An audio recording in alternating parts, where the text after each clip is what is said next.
suspicion.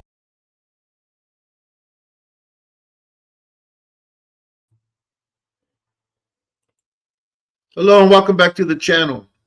Before I begin, as always, I want to thank the subscribers, all of you who watch the videos, been hitting them likes and those heights. I really appreciate you. Also, all of you who've been praying for my grandson Levi, thank you very much. Really appreciate it. Okay, today's a little response video, and it doesn't have nothing to do with racism or any of the usual people that people are doing content on. This has to do with more with gang violence, prison, and people who just kind of like use their podcast to just stir up stuff. You know what I mean? Anyways, I want to place a couple of videos for you and let you guys get an idea on what I'm talking about here. This video right here is from a guy named Snoopy Badazz, okay? This was his opinion.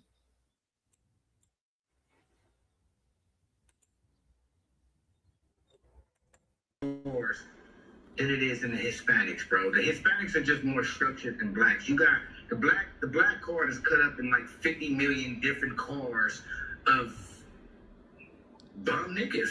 Niggas bums, bro. Like the niggas don't want to go to war with them SA, bro. Niggas don't want to go over them niggas. Like, I'm gonna keep it real. Like I be thinking most blacks are scared of they scared of him. A black hood has been in LA for years, decades, right? As soon as an SA buy a few houses on the block in their hood, guess what? Now that's their hood. Y'all gotta share the hood with the Hispanics. And the blacks don't go to war with them. And I done seen blacks not even go to war with them, right? And when they do go to war, they always be friends with them first, right? But let a black family move on the block and say, man, we started our own crew right here. This is our hood too. They're gonna be trying to mark them out, shoot them out, punk them, do every most blacks be cowards, bro. Blacks are scared of everybody but their own people, bro. Black card is cut up in like 50 million different cars. Less than 3 years. Okay, so basically this guy comes on and he's talking about blacks are afraid of Mexicans. It wasn't a Mexican that came out and said that. It wasn't a gang member. It was nobody from the Mexican race, okay? Why he volunteered his feelings about his people, I don't know. He didn't give any explanation why he was saying what he was saying. I don't know. This is about a year ago, somebody else did the same thing. So this guy right here, Tyrone, from the spot, he doesn't know it, but we've been through all this already. We've already cleared all this up. But I believe that his channel's fairly new and he missed it. He missed the period of time when we were going through this. But let's see what old Tyrone here has to say. If the black inmates in the California Department of Corrections started to stand on structure, like let's say the black inmates in Illinois or Minnesota, it would be no less than 3 years before the Mexican mafia and the Serenios were bottom feeders. These are the facts. You know, I'm sick of hearing about black inmates being scared of Mexican inmates out in California. That's how I was. Cats that are reputable riders, cats that are real gangsters, are not scared behind the walls of any Mexicans. Does the black man and woman behind bars want to go home? Do they appreciate the things they have behind bars and don't want to lose to a squabble with a little dude that he'll probably never see again in his life? Yes. were not crash outs. And most black people in the prison system are now being ran by other black inmates, like the Mexicans. We're just here spitting the facts. We know the only reason why the Mexicans are so structured behind the walls is because there was a time when they were victimized right and left. There are stories of them being slapped, kicked in the chest, commissary taken. Some were even turned into sugar bowls. The structure had.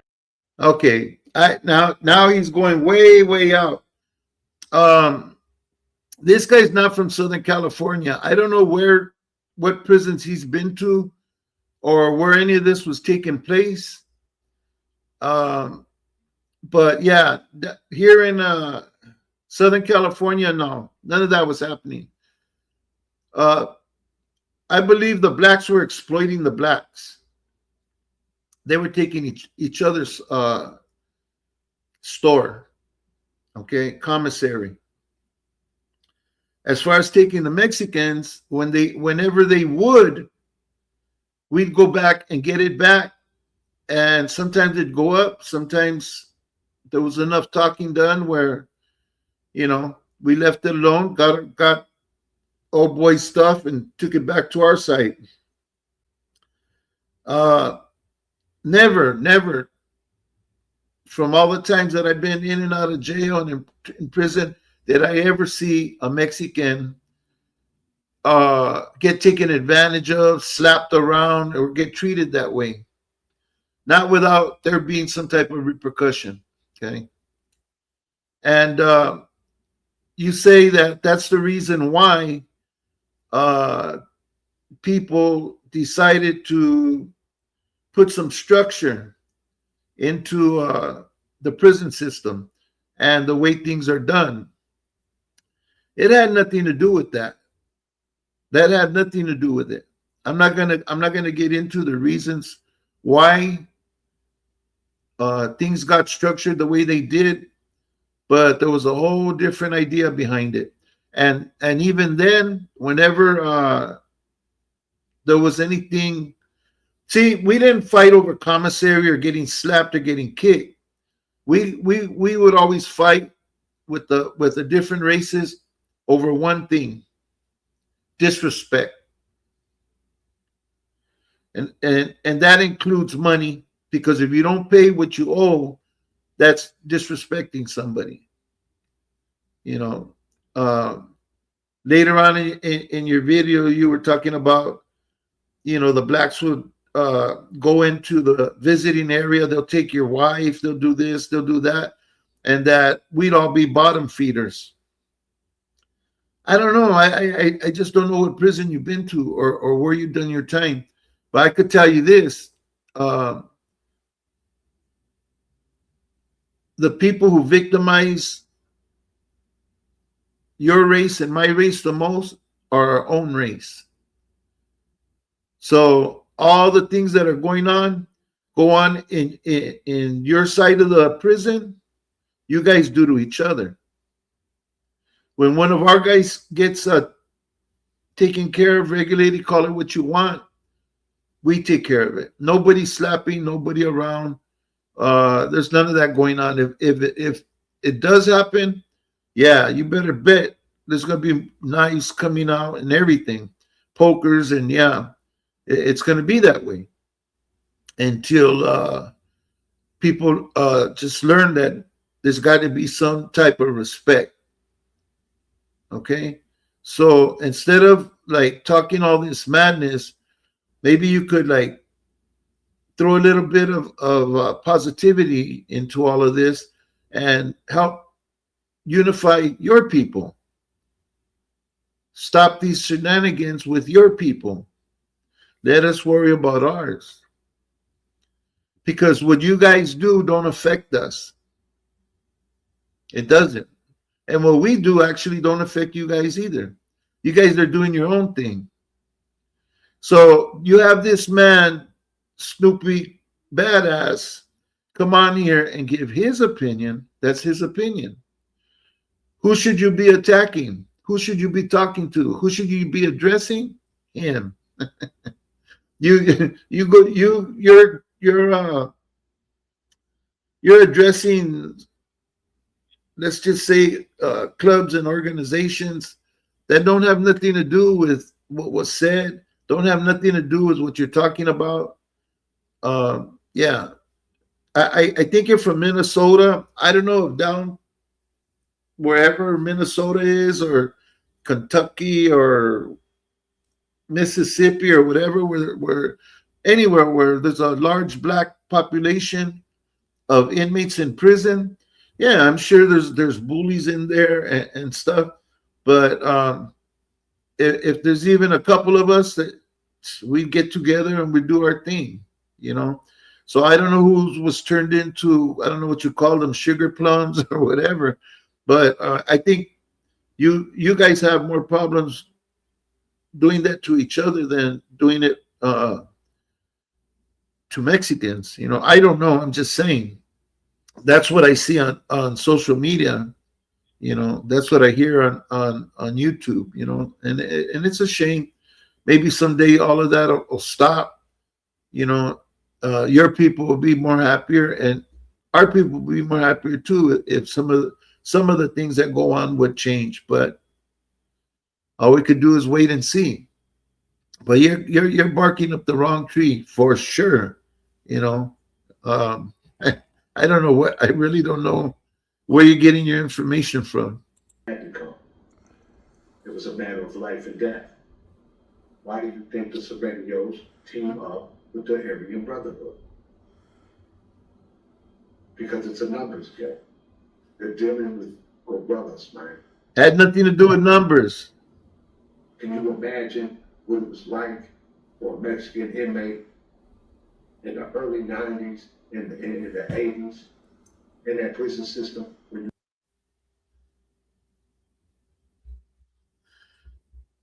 Yeah, we're not going to listen to any more of this. He gets into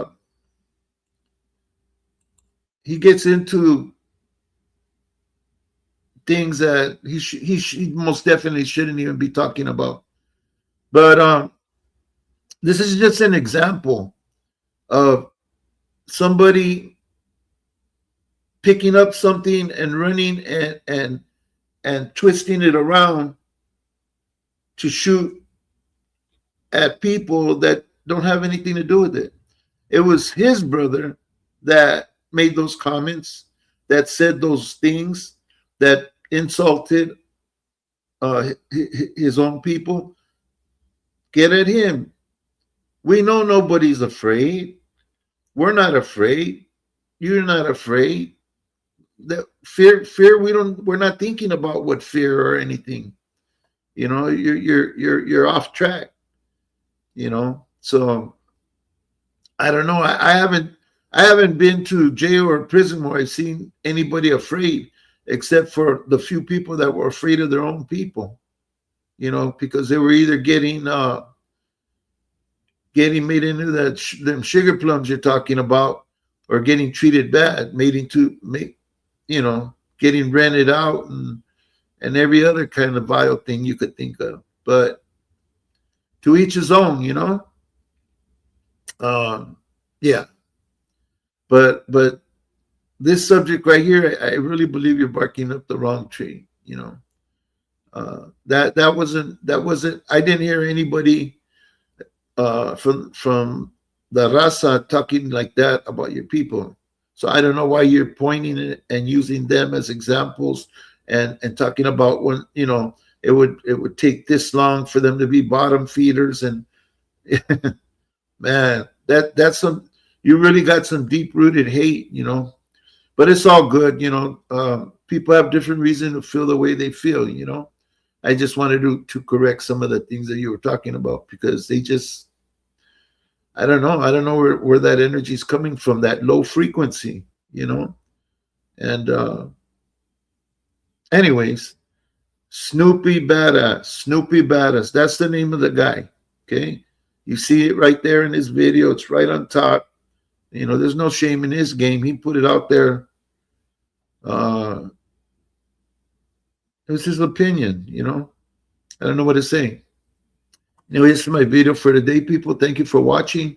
Stay safe, stay free, and yeah, just ignore all of the shenanigans and the